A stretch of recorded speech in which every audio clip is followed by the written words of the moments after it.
The squad of young alien cadets huddled around the observation deck, their six eyes wide with excitement as they watched the holographic display of the blue-green planet below. This was their final mission before graduation from the Galactic Confederation Military Academy, and everyone felt the pressure to perform well. "Attention, cadets." Commander Tahoe's voice boomed across the deck. His tall, slender frame moved gracefully despite the extra weight of his ceremonial armor. The commander's skin shimmered with the pale purple hue that marked experienced officers. The cadets immediately stood at attention, their breathing apparatus whirring softly in the background. "This unregistered planet has been designated as Earth," Commander Tahoe explained, pointing at the hologram. "Our long-range scans have detected intelligent life using primitive technology. The Confederation War Council believes these creatures might be suitable for conscription." Cadet Ju stepped forward. Unlike her classmates, her skin was a deeper purple, almost matching the commander's. "Sir, what makes these creatures valuable to our war effort? They appear primitive." Commander Tahoe nodded approvingly at the question. "Good observation, Cadet Ju. While their technology is indeed basic, our initial readings show unusual biological traits. They adapt quickly and show remarkable endurance. The Galactic War has stretched our resources thin, and we need fresh soldiers." He tapped a control panel, and the hologram zoomed in to show cities, vehicles, and tiny moving dots that were the planet's inhabitants. "Your mission is simple. Capture a small group of specimens, evaluate their potential as warriors, and report your findings." Cadet Sunwoo raised a hand. "Commander, what if they resist?" Commander Tahoe made the clicking sound that passed for laughter among their species. "These creatures have barely mastered basic spaceflight. They pose no threat to cadets trained in our academy. However, use non-lethal methods when possible. Dead specimens provide limited data." After the briefing, the cadets gathered in the tactical room. Ju, now appointed mission leader, outlined their plan. "We will target a small water vessel in this isolated region," she said, pointing to an ocean area. "According to our data, it's a research ship with minimal defenses. We'll use the stealth shuttle, capture 5 specimens, and return without alerting their authorities." Cadet Mina, the team's technical specialist, checked her equipment nervously. "I've loaded translators with their most common languages, though they won't work perfectly at first." Cadet Dohyun, the biggest of the group, flexed his upper arms. "I studied their physical capabilities. They're weaker than us, with only 2 arms and poor night vision. This should be simple." Ju wasn't convinced. "Remember, Commander Tahoe warned us about their adaptability. Don't underestimate them." The shuttle departed that night, its cloaking technology making it invisible to Earth's primitive radar systems. They hovered over the ocean, watching the small research vessel below. Only 5 humans were visible on deck, exactly as planned. "Perfect," Ju whispered. "Mina, disable their communications. Dohyun and Hyunwoo, prepare the capture nets. Sunwoo, keep the shuttle steady." The team moved with practiced precision. The shuttle descended silently until it hovered just 20 meters above the human vessel. Mina activated an electromagnetic pulse device that knocked out all electronics on the boat. "Communications disabled," she reported. "They're isolated now." Ju gave the signal, and Dohyun launched the capture nets. The silvery mesh expanded as it fell, covering most of the boat's deck. The humans below shouted in confusion, their voices barely audible through the shuttle's hull. "Targets secured," Dohyun announced proudly. "Let's collect them." That's when everything went wrong. Instead of cowering in fear as expected, the humans began fighting back. One grabbed a knife and started cutting through the advanced mesh, something that should have been impossible with their primitive tools. Another threw some kind of liquid that smoked when it hit the shuttle's underside. "They're damaging our hull," Sunwoo shouted, struggling to keep the shuttle stable. Ju watched in shock as a human pointed something at them, a primitive projectile weapon. Loud bangs echoed as small metal objects pinged against the shuttle's exterior. "Impossible," Mina whispered. How did they detect us through the cloaking field? Doesn't matter. Ju snapped. Do-yun, deploy the sleep gas. We need to end this quickly. Do-yun released the cloudy substance over the boat. The humans covered their faces, but one reached into a container and pulled out what appeared to be breathing masks, distributing them to the others. They're adapting to our tactics.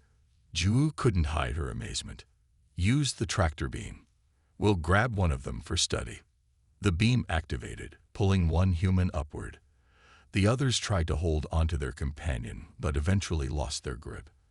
As the human rose toward the shuttle, they fought fiercely, swinging a metal tool that sparked when it struck the beam projector. Get us out of here, Ju ordered. We have one specimen. That's enough for initial study. As the shuttle rose higher, the remaining humans continued firing their weapons. One lucky shot hit a vulnerable spot on the shuttle's underside, causing warning lights to flash across the control panel. Minor hull breach. Sunwoo reported, his voice shaking. Sealing now. The shuttle accelerated upward, leaving the boat behind. Inside the holding cell, their captured human continued fighting against the restraints, showing strength that surprised the cadets. When they returned to the main ship, Commander Taeho was waiting in the docking bay. His expression darkened when he saw the damaged shuttle and the single, struggling human captive. What happened? He demanded. Jiwoo stepped forward. Her confidence diminished. Commander, we underestimated them. They fought with unexpected ferocity and intelligence. They adapted to our nets, detected us through cloaking, and even damaged our shuttle. The commander walked slowly around the restrained human, who glared back with undiminished defiance, despite being surrounded by aliens. Interesting. One specimen will have to be enough. Sir, Do-yun interjected, these creatures are more dangerous than we anticipated. They used primitive tools in creative ways and coordinated their defense without communication devices. Commander Taeho nodded slowly. This confirms some of our intelligence reports. These humans have a history of warfare that spans their entire recorded history. They are constantly fighting, either against nature or each other. The human captive suddenly spoke, the words unintelligible until Minna adjusted her translator. Military veterans, you picked the wrong boat, whatever you are. The cadets exchanged nervous glances as the translator processed this information. It seems, Commander Taeho said quietly, that of all the human vessels on that vast ocean, you managed to select one crewed by trained warriors. A costly coincidence, but perhaps a valuable lesson.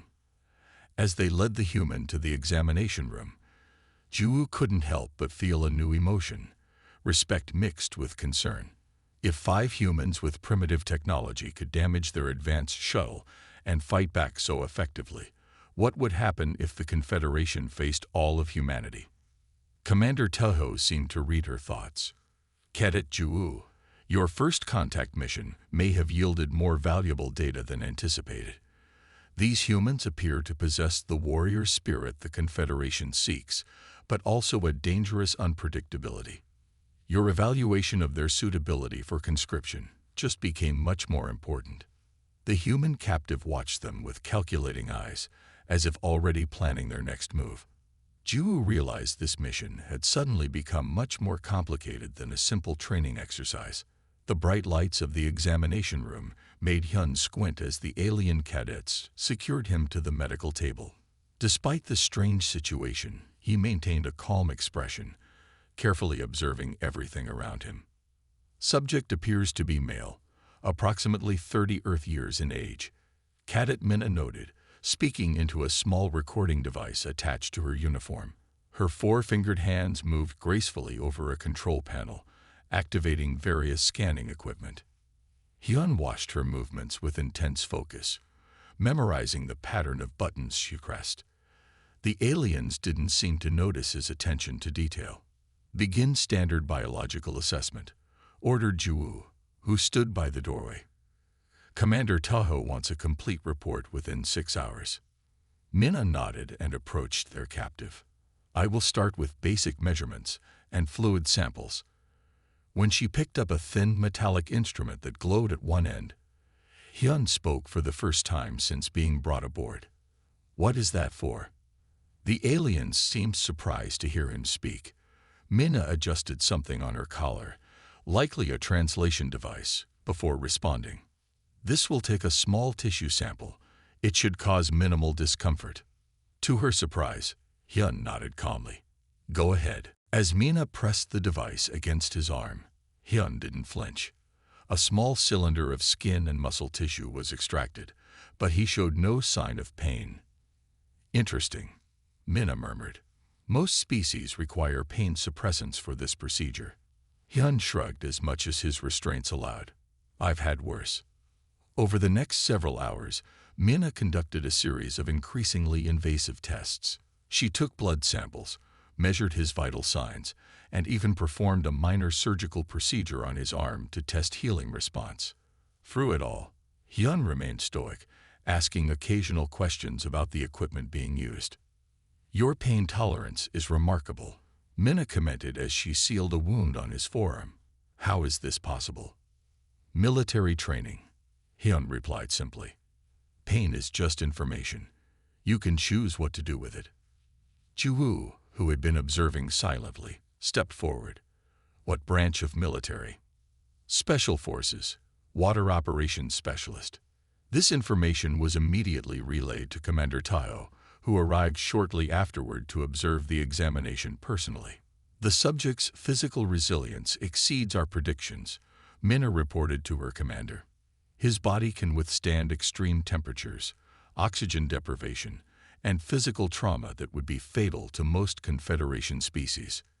Commander Taho circled the examination table, studying Hyun with all 6 of his eyes. "What about psychological resilience?" "We'll begin those tests now," Minna replied, adjusting her equipment.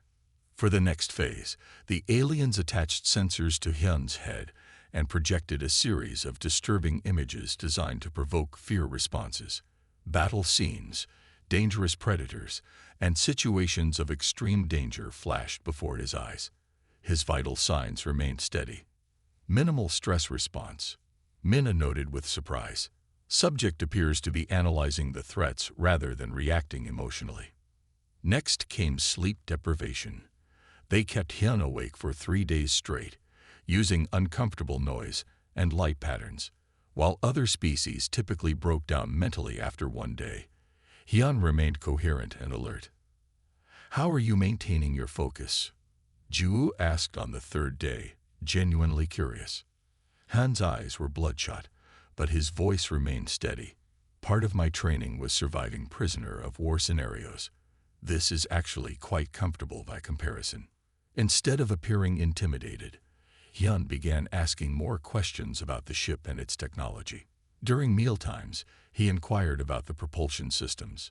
While being moved between testing areas, he studied the corridor layouts. During psychological evaluations, he asked about the hierarchy of the Confederation. On the 4th day, Commander Taho called a meeting with his cadets in a separate room. "The human's behavior concerns me," he stated flatly. "He shows more interest in our technology than fear of his situation." Cadet Do-hyun nodded in agreement. "I've noticed him studying our security protocols during transfers. He asked me about the door locking mechanisms yesterday, claiming simple curiosity." "Their species evolved as predators," Minna added, reviewing her notes. "From what I gathered, they maintained those instincts even in their modern society. They're constantly assessing threats and opportunities." Ju frowned. "Commander, during the physical tests, I noticed something else. The human's bone structure shows evidence of multiple previous breaks that have healed. When I asked about this, he mentioned something called combat training, where they deliberately hurt each other to prepare for real fighting." Commander Taho's skin paled slightly. "They intentionally injure themselves for practice. That explains their pain tolerance." "There's more," Minna said. "I've been analyzing their historical data from the ship's records. Humans have been at war continuously throughout their history, not just against other species. They primarily fight each other. Their technological development accelerates dramatically during wartime. The room fell silent as the implications sank in. A species that thrives on conflict, Commander Tahoe mused. No wonder the War Council is interested in them. Back in the examination room, Hyun was subjected to a simulation test. The aliens had created a virtual reality program designed to measure problem-solving abilities under stress. They expected it would take days for him to solve the complex puzzles while navigating dangers. Hyun completed it in 4 hours. How did you solve the final sequence so quickly? Minna asked afterward, reviewing the results with disbelief. Hyun gave a tired smile. The pattern was similar to encryption systems we use. I recognized the logic. That evening, as Hyun was returned to his holding cell, he stumbled slightly. Do-hyun caught his arm to steady him. "Thank you," Hyun said, and then added innocently, "How many guards are typically stationed in this section during sleep cycles?" Do-hyun nearly answered before catching himself. "That information is not relevant to you." Hyun nodded amicably, just making conversation. Later that night, Commander Tahoe reviewed the day's findings with growing concern. The humans' casual questions, his careful observation of their technology, his extraordinary resilience, all pointed to a dangerous conclusion. "He's planning something," Tahoe muttered to himself. He pulled up the surveillance feed from Hyun's cell. The human appeared to be sleeping peacefully, but Tahoe noticed something odd. Despite the exhaustion from days of testing, Hyun's fingers occasionally twitched in specific patterns, as if practicing movement sequences. Commander Tahoe immediately called Ju-woo on the communication system. "Double the guards on the human cell tonight," he ordered, "and restrict his movement path to examination rooms only. No more passages near critical systems." "Do you think he's dangerous?" Ju-woo asked. Commander Tahoe watched the sleeping human on the screen. "Not individually. But I'm beginning to understand why the War Council is interested in their species.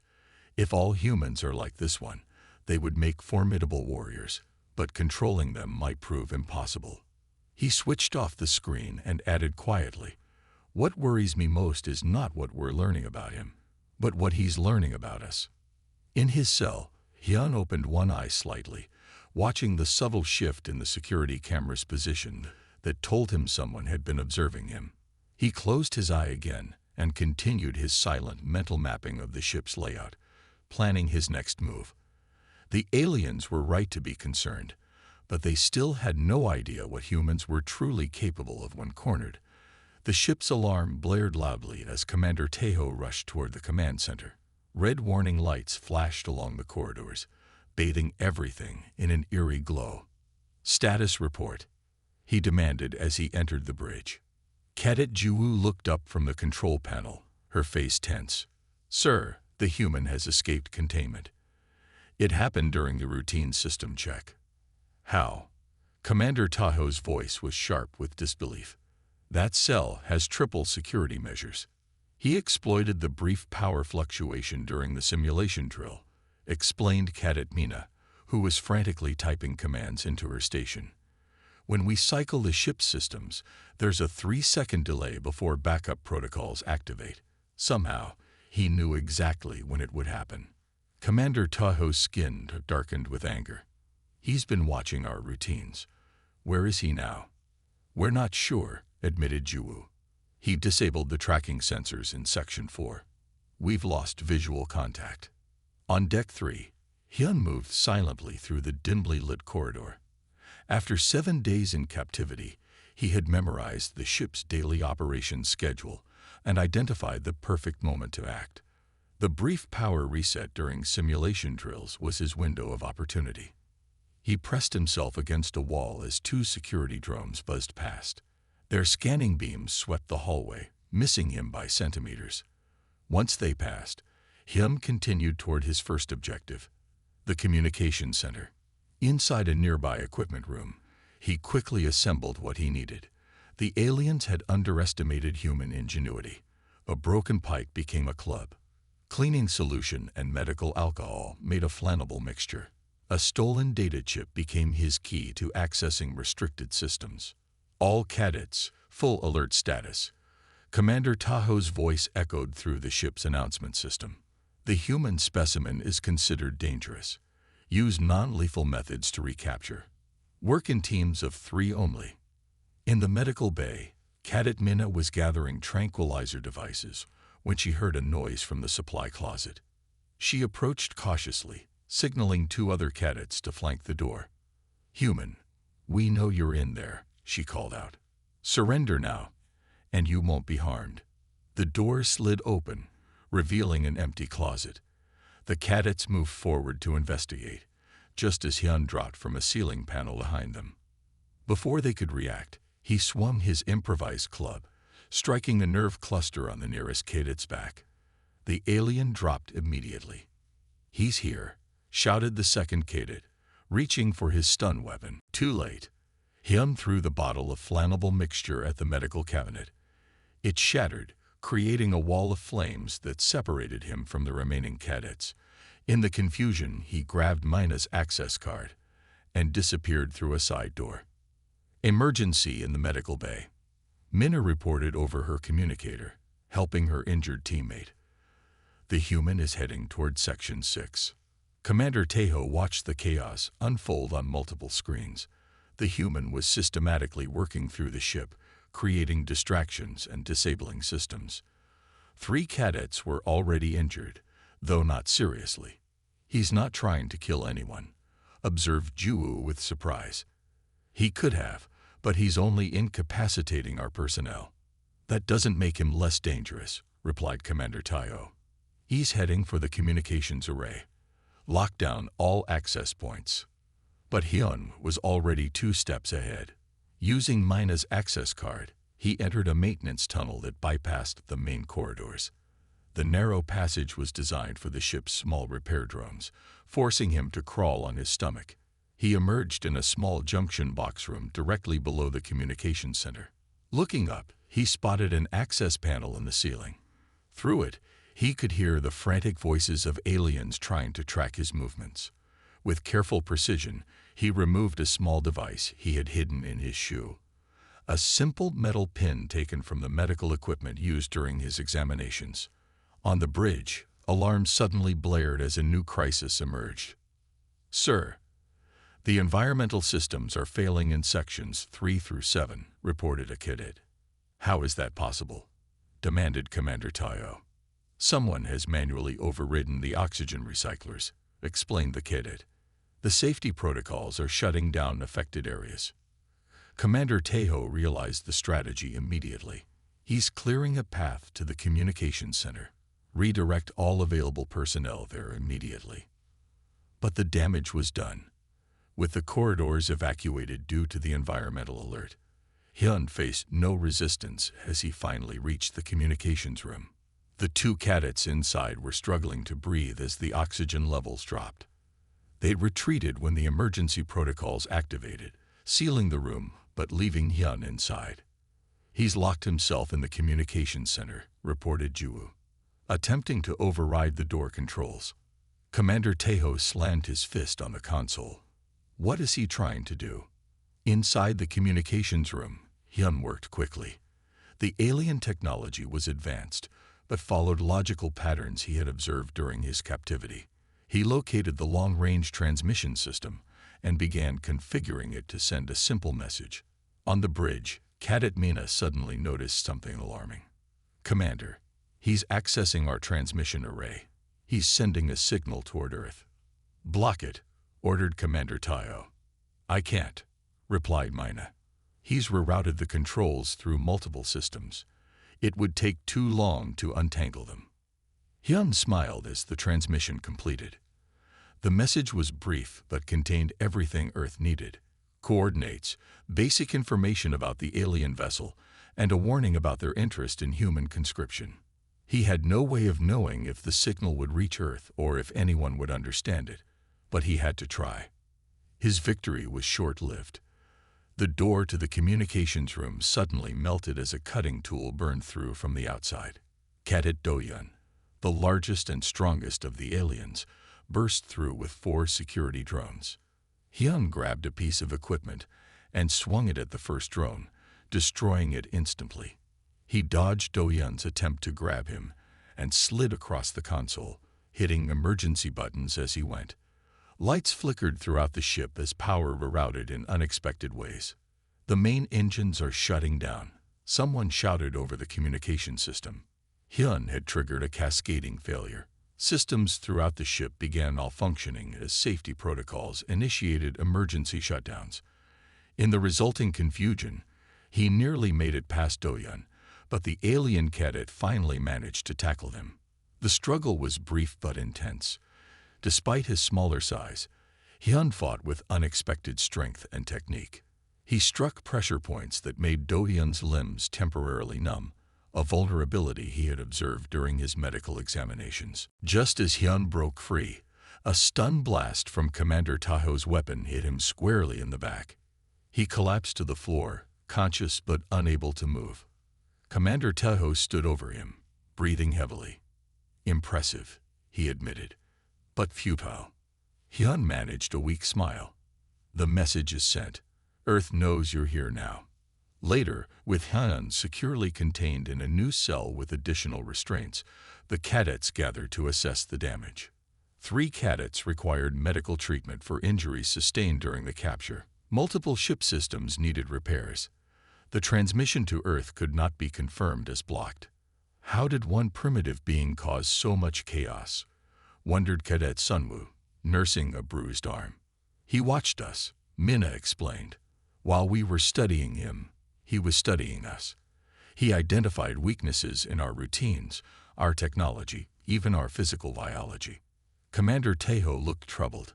"If one human can do this much damage, imagine what would happen if we tried to conscript thousands of them. They wouldn't be soldiers. They'd be a rebellion waiting to happen." "Should we terminate the specimen?" asked Do-Yun, still rubbing feeling back into his arm where Hyun had struck him. "No," replied Commander Taho firmly. "We need to complete our evaluation. The War Council must understand exactly what they're dealing with."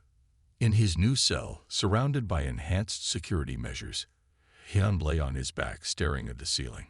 Despite his recapture, he felt a sense of accomplishment. The message was away. And more importantly, he had gathered critical intelligence about alien technology, tactics, and biology. When he returned to Earth, that information would be invaluable. The aliens thought they were the ones doing the evaluation, but in reality, Hyun had been assessing them all along, and what he had learned convinced him that humans could match these aliens, despite their advanced technology. He closed his eyes and began planning his next move. The Grand Assembly Hall of the Galactic Confederation High Command stretched impossibly wide, with soaring ceilings that disappeared into darkness high above. Commander Taho led his cadets through the central walkway, their footsteps echoing in the massive space. The junior officers kept their posture perfect despite their nervousness. This was their first presentation to the War Council. 5 imposing figures sat at the raised platform ahead. These were the senior commanders who directed the Confederation's military strategy across 1,000 star systems. Their species varied, representing the founding races of the Interstellar Alliance, but they all shared the cold, calculating gaze of those who commanded fleets and decided the fates of entire planets. Squadron 7 Delta, presenting findings on species 3279, designation human, announced Commander Tayo, saluting crisply. The central figure, Admiral Kuro, nodded slightly. His scaled skin gleamed under the harsh lights. "Proceed with your assessment, Commander. The Council has reviewed your preliminary reports with interest." Behind the cadets, a holographic display activated, showing rotating images of Earth and human physiology. Cadet Juwoo stepped forward first, her voice steady despite her anxiety. "Honorable Council, our mission to evaluate humans as potential conscripts has yielded unexpected results. While humans possess many qualities desirable in soldiers, we have serious concerns about their suitability for controlled military service." Admiral Kuro's eyes narrowed. "Elaborate." Cadet Minna activated her data pad, projecting medical scans of Hyun. Physically, humans demonstrate remarkable resilience. They can function with major injuries that would incapacitate most Confederation species. Their biology allows them to survive extreme temperature variations, radiation exposure, and toxic environments with minimal protection. Advantageous traits for frontline soldiers, commented another council member, a female with crystalline features. Yes, General Sora, agreed Mina. But there are complications. Humans heal quickly but retain full memory of pain experiences. This creates soldiers who become increasingly dangerous with each injury survived. Cadet Do-Yun stepped forward next, his imposing frame drawing attention. Most concerning is their psychological profile. Unlike civilized species that evolved past tribal warfare, humans maintained aggressive competition throughout their development. Their planet currently has over 200 separate military forces, constantly training for conflict with each other. He activated a series of images showing Earth's military history, ancient wars, modern conflicts, training exercises. Their technological advancement accelerates dramatically during wartime. They developed from primitive flight to orbital capabilities in less than 1 century, driven primarily by military competition. Admiral Kuro leaned forward, suddenly more interested. Are you suggesting these creatures could advance quickly enough to threaten Confederation technology? Commander Tejo intervened smoothly. With respect, Admiral, that is precisely our concern. Our specimen demonstrated this tendency during captivity. The hologram shifted to security footage, showing Hyun's escape attempt. The Council watched silently as the lone human disabled systems created improvised weapons and injured several cadets before being recaptured. This single human, with no knowledge of our technology, was able to understand and exploit our systems within days of exposure, Cadet Juu explained. He adapted our own equipment against us and nearly succeeded in sending a warning to his planet. General Sora's crystalline features sparkled with irritation. One clever primitive is hardly evidence of species-wide capability. We believe the same, General, replied Commander Tayo. But our subsequent research into human history reveals this adaptability is common among them. They call it reverse engineering and have built entire military strategies around capturing and repurposing enemy technology. The smallest council member, a being of swirling gas contained in a mechanical suit, spoke for the first time. What of loyalty? Many species fight well once properly conditioned. Cadet Sunwoo, who had remained silent until now, answered. Grand Admiral Yuna, our findings suggest humans cannot be reliably conditioned. Their psychological assessments show unusual resistance to standard compliance techniques. They maintain independent thought even under extreme duress. They're also deceptive by nature, added Do-Yun. Our specimen pretended cooperation while constantly seeking weaknesses in our security. This behavior isn't considered dishonorable in their culture. They expect and train for captivity scenarios. Admiral Kuro stood suddenly, silencing the presentation. He walked slowly around the holographic display, studying the images of Earth. Let me understand your recommendation clearly, he said coldly. You believe these humans possess desirable combat abilities, remarkable adaptability, and resistance to control measures. And based on your experience with a single specimen, you suggest we abandon conscription plans entirely. Commander Tejo stood firm. Yes, Admiral. Our assessment concludes that humans would likely rebel against Confederation control. Worse, they might successfully reverse engineer our technology and become a significant threat. A tense silence filled the chamber. Finally, Admiral Kuro laughed, a harsh, unpleasant sound. Commander Tahoe, while I appreciate thorough analysis, your cadets have allowed one resourceful primitive to color their entire assessment. This council has overseen the successful conscription of dozens of species, many initially resistant. The holographic display shifted to show a massive Confederation fleet in orbit around a distant planet. The 7th Fleet is already positioned near Earth's solar system, conducting long-range observations, explained Admiral Kuro. They report minimal orbital defenses and primitive weapons technology. A simple show of force typically ensures compliance from such worlds. Cadet Juwu stepped forward again, despite protocol. Admiral, with respect, standard intimidation tactics may backfire with humans. Their historical records show they often unite against external threats, despite internal conflicts. Indeed, added Doyan, they have cultural myths specifically celebrating resistance against technologically superior invaders. They would view conscription as enslavement, not an honor. Admiral Kuro's expression hardened. Your concerns are noted, cadets. However, the War Council has already authorized a small-scale conscription operation to begin. The 7th Fleet will extract 500 specimens from isolated military installations for initial training and evaluation. Commander Tejo tried one final appeal. Admiral, request permission to include our human specimens' full behavioral record in the operation briefing. The extraction teams should at least be warned about potential resistance tactics. Denied, replied Admiral Kuro curtly. Your specimen was aware of his captivity. The initial extraction will be conducted under stealth protocols with subjects unaware until already aboard our vessels. General Sora added.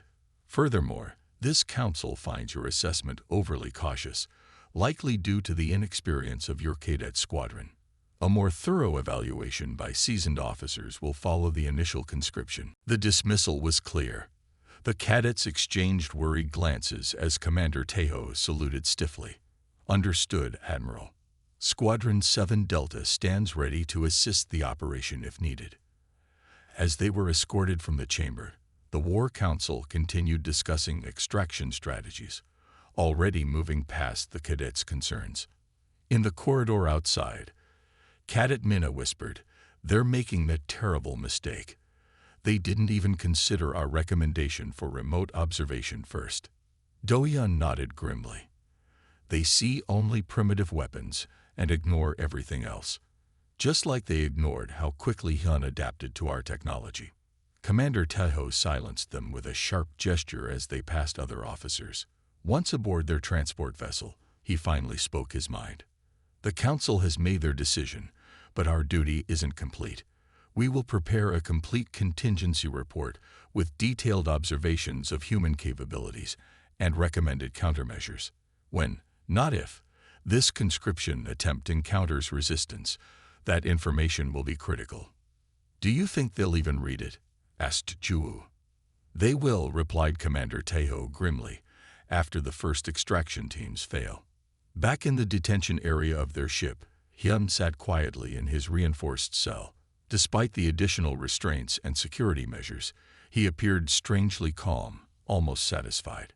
He had overheard enough conversations between the cadets to understand that his message had caused serious debate.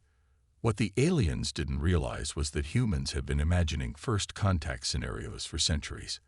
They had made movies, written books, and developed theoretical response plans for exactly this situation. Earth wouldn't be caught completely by surprise. As the cadet ship prepared to depart, Hyun smiled slightly to himself. The real test was just beginning, and he had done everything he could to prepare his planet. Whether it would be enough remained to be seen. In the vast war room of Confederation High Command, Admiral Kuro finalized the conscription orders, completely unaware that he had just authorized what would soon be remembered as the most disastrous first contact in galactic history.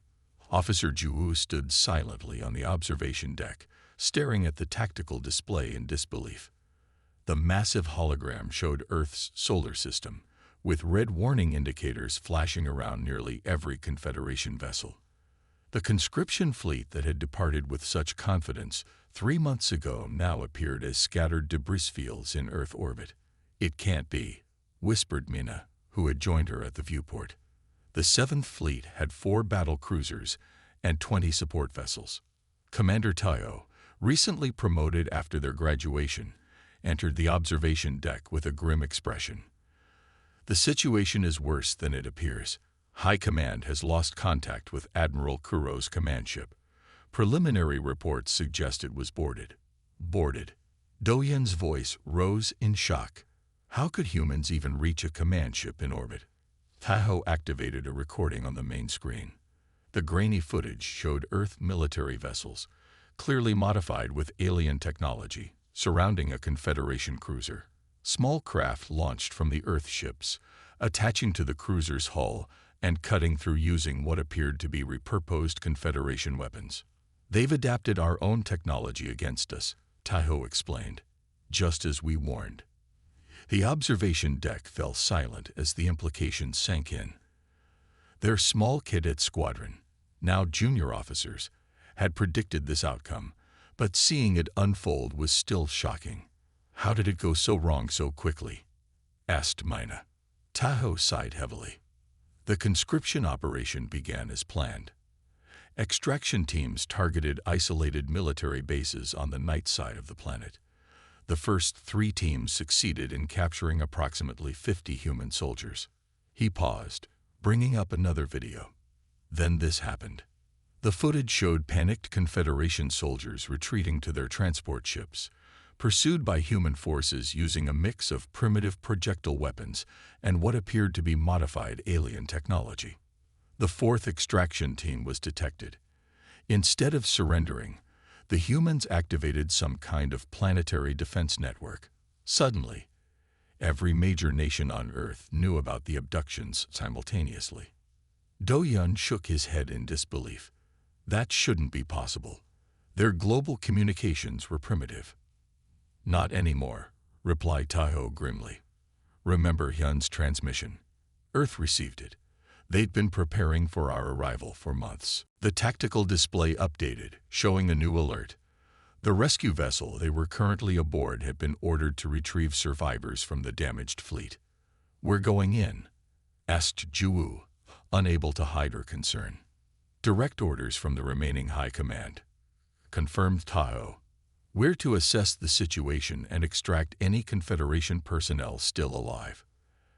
As their vessel approached Earth's orbit, they witnessed the full extent of the disaster. Confederation ships drifted in scattered formations, many showing significant damage.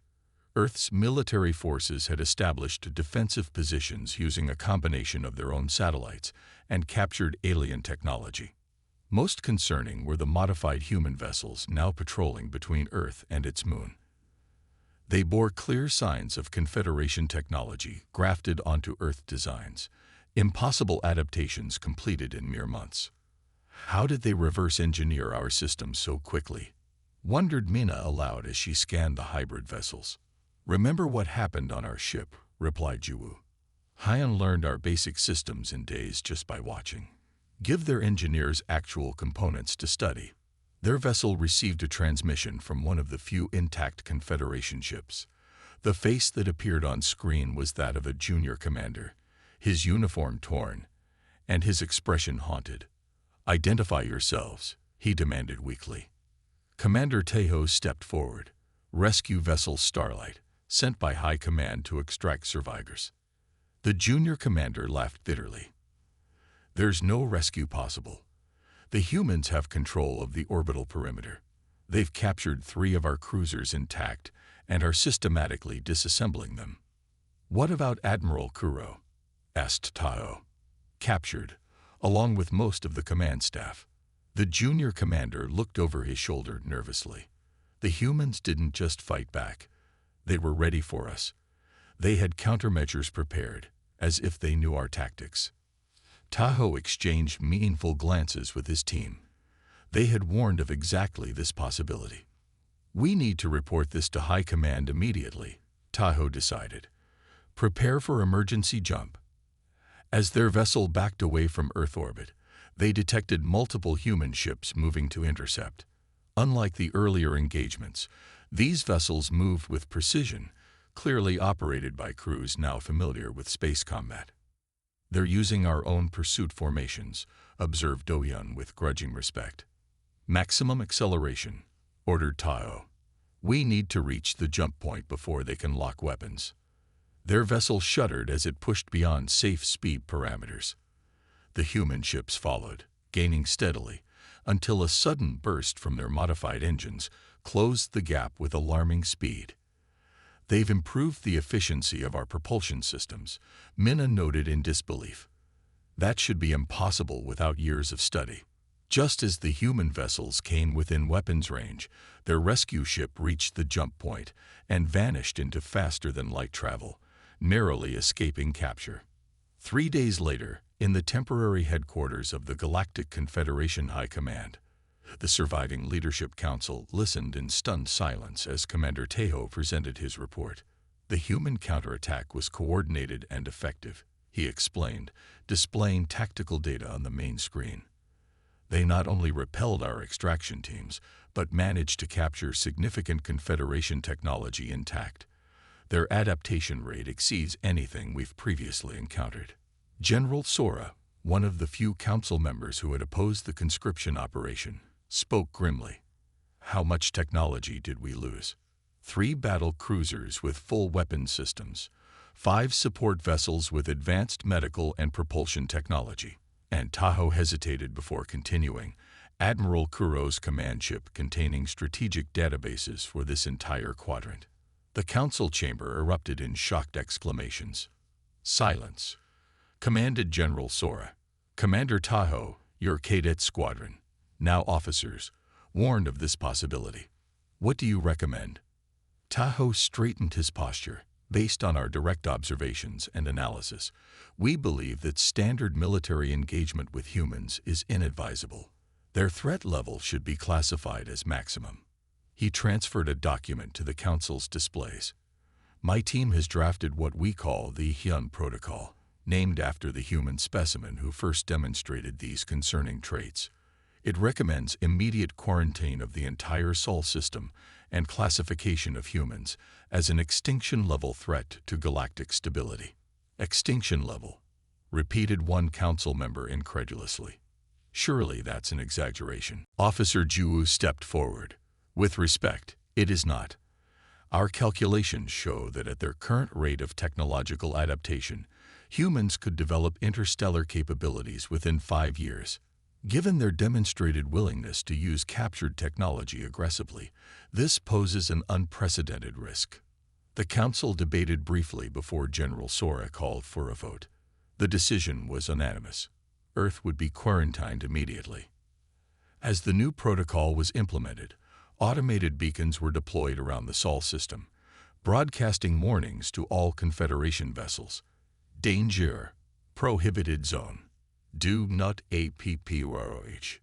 In a private meeting afterward, General Sora spoke candidly with Tahoe's team. Your assessment was correct from the beginning, she admitted. We should have heeded your warnings. The humans might have been valuable allies if approached differently, suggested Mina. Their adaptability could have been an asset. General Sora shook her head. Perhaps, but that opportunity is lost. Now we must ensure the quarantine holds. Your team will oversee long-range monitoring of Earth. If the humans develop interstellar travel, they will, interrupted Do-Yun with certainty. It's just a matter of time. Then we must be prepared, concluded General Sora. The galaxy has never faced a species like this before. As the meeting ended, Juwu reviewed the final wording of the warning that would be attached to all galactic records regarding Earth. Species, human. Classification. Extinction-level threat. Warning. This species demonstrates unprecedented adaptive capabilities, resistance to standard control measures, and aggressive response to perceived threats. All contact prohibited by order of Galactic High Command. Approaching the Sol system is punishable by immediate termination of command privileges. Beneath this official warning, a smaller notation was added. Note to future commanders. They were not ready for war. We were not ready for them. Officer Juwu stepped forward. With respect, it is not. Our calculations show that at their current rate of technological adaptation, humans could develop interstellar capabilities within 5 years. Given their demonstrated willingness to use captured technology aggressively, this poses an unprecedented risk. The council debated briefly before General Sora called for a vote. The decision was unanimous. Earth would be quarantined immediately. As the new protocol was implemented, automated beacons were deployed around the Sol system, broadcasting warnings to all Confederation vessels. Danger. Prohibited Zone. Do not approach. In a private meeting afterward, General Sora spoke candidly with Tahoe's team. Your assessment was correct from the beginning, she admitted. We should have heeded your warnings. The humans might have been valuable allies if approached differently, suggested Mina. Their adaptability could have been an asset. General Sora shook her head. Perhaps, but that opportunity is lost. Now we must ensure the quarantine holds. Your team will oversee long-range monitoring of Earth. If the humans develop interstellar travel, they will, interrupted Doyun with certainty. It's just a matter of time. Then we must be prepared, concluded General Sora. The galaxy has never faced a species like this before. As the meeting ended, Ju reviewed the final wording of the warning that would be attached to all galactic records regarding Earth. Species, human. Classification. Extinction level threat. Warning. This species demonstrates unprecedented adaptive capabilities, resistance to standard control measures, and aggressive response to perceived threats. All contact prohibited by order of Galactic High Command. Approaching the Sol system is punishable by immediate termination of command privileges. Beneath this official warning, a smaller notation was added. Note to future commanders. They were not ready for war. We were not ready for them.